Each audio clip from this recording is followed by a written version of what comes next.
Hello guys, അപ്പം നമ്മളിന്നിവിടെ ചെയ്യാൻ പോകുന്നത് തേങ്ങ അരച്ച് വെച്ച മൊരശ്ശേറിയാണ്. അതിനായി നമ്മൾ ആദ്യം വേണ്ടി ഒരു മിക്സി എടുക്കുക. അതിലേക്കൊരു അരമുറി തേങ്ങ ഇട്ട് കൊടുക്കുക. അതിലേക്ക് നമുക്കൊരു 1/2 ടീസ്പൂൺ മഞ്ഞൾപ്പൊടി ഇട്ട് കൊടുക്കാം. അതിലേക്ക് നമുക്കൊരു 2 ടീസ്പൂൺ മുളക് പൊടി ഇട്ട് കൊടുക്കാം. എരിവിനനുസരിച്ച് നമുക്ക് മുളക് പൊടി ഇട്ട് കൊടുക്കാവുന്നതാണ്. അതിനുശേഷം നമുക്കൊരു 5 ചുവന്നുള്ളി ഇട്ട് കൊടുത്തതിന് ശേഷം ഒരു അല്ലി വെളുത്തുള്ളിയും ഒരു ചെറിയ കഷ്ണം ഇഞ്ചി ഇട്ട് കൊടുത്ത് ഒരു 1/2 കപ്പ് വെള്ളം ഒഴിച്ച് അത് അരച്ച് വെക്കാവുന്നതാണ്. അതിനുശേഷം നമുക്കൊരു ചട്ടിയിൽ ഒരു അടുപ്പത്തൊരു ചട്ടി വെച്ചിട്ട് അത് ചൂടായതിനു ശേഷം അതിലേക്കൊരു 5 ടേബിൾ സ്പൂൺ എണ്ണ ഒഴിച്ചതിന് ശേഷം അതിലേക്കൊരു 1 ടീസ്പൂൺ കടുക് ഇട്ട് കൊടുക്കുക. അതിലേക്കൊരു 3-4 അല്ലി വെളുത്തുള്ളി ഇട്ട് കൊടുത്തതിന് ശേഷം ഒരു 1/2 ടീസ്പൂൺ ഇഞ്ചിയും കൂടി ഇട്ട് കൊടുക്കാം. അതിനുശേഷം അത് മൂത്ത് വരുന്നവരെ നന്നായി ഇളക്കി കൊടുക്കുക.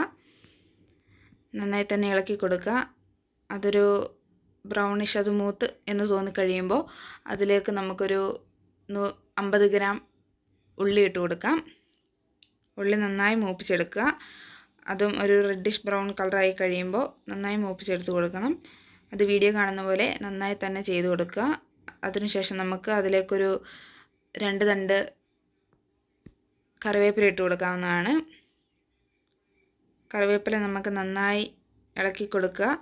ഒരു 4-5 സെക്കൻഡ് നന്നായി തന്നെ ഇളക്കി കൊടുക്കുക. അതെല്ലാം നന്നായി മൂത്ത് കഴിയുമ്പോൾ അതിലേക്ക് നമുക്ക് നേരത്തെ അരച്ച് വെച്ചിരുന്ന കൂട്ട് ചേർത്ത് കൊടുക്കാവുന്നതാണ്.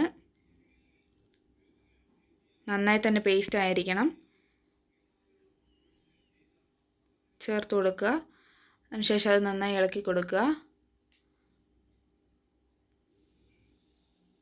അതിലേക്ക് നമുക്ക് പേസ്റ്റ് ആക്കി വെച്ച ആ മിക്സിയിലേക്ക് നമുക്കൊരു 1/2 കപ്പ് വെള്ളം ഒഴിച്ച് അത് ഇതിലേക്ക് ഒഴിച്ചു കൊടുക്കാവുന്നതാണ്. അതെല്ലാം നന്നായി വഴറ്റിയെടുത്ത് ഈ വീഡിയോയിൽ കാണുന്ന ആ ഒരു പരുവമായി കഴിയുമ്പോൾ അതിലേക്ക് നമുക്ക് 2 ചെറിയ തക്കാളി ആണെങ്കിൽ 2 വലുതാണെങ്കിൽ 1 ഇട്ടാൽ മതിയാവും. അതിട്ട് കൊടുത്തതിന് ശേഷം ഈ അരപ്പെല്ലാം നന്നായി തന്നെ വഴറ്റിയെടുക്കുക. നന്നായി വഴറ്റി എന്ന് തോന്നിക്കഴിയുമ്പോൾ അതിലേക്കൊരു 3/4 ടീസ്പൂൺ ഉപ്പിട്ട് കൊടുക്കാം.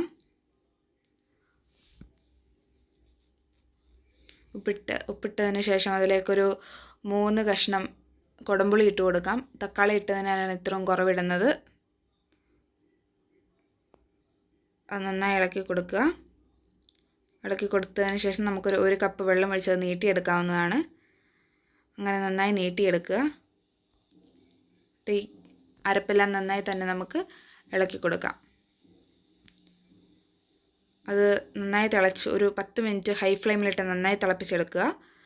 തിളപ്പിച്ചെടുത്തതിന് ശേഷം നമുക്കതിലേക്ക് മീൻ ചേർത്ത് കൊടുക്കാവുന്നതാണ്. ഇവിടെ എടുത്തിരിക്കുന്ന 1 കിലോ മൊരശാണ്. അത് ഇട്ട് കൊടുക്കുക.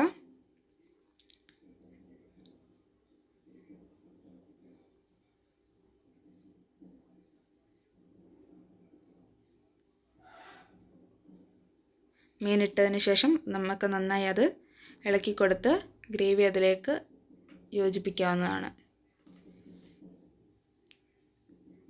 ഇളക്കി കൊടുത്ത് അത് യോജിപ്പിച്ചതിന് ശേഷം നമുക്കതിലേക്കൊരു 3-4 തണ്ട് പച്ചക്കറിവേപ്പില ഇടാവുന്നതാണ്. അതിനുശേഷം ഇത് അടച്ചു വെച്ച് വേവിക്കാവുന്നതാണ്. അതൊരു 10 മിനിറ്റ് ലോ ഫ്ലെയിമിലിട്ട് വേവിച്ചെടുക്കുക. അപ്പോൾ ഇത്രയുള്ള video. Thanks for watching. Please subscribe, like and share.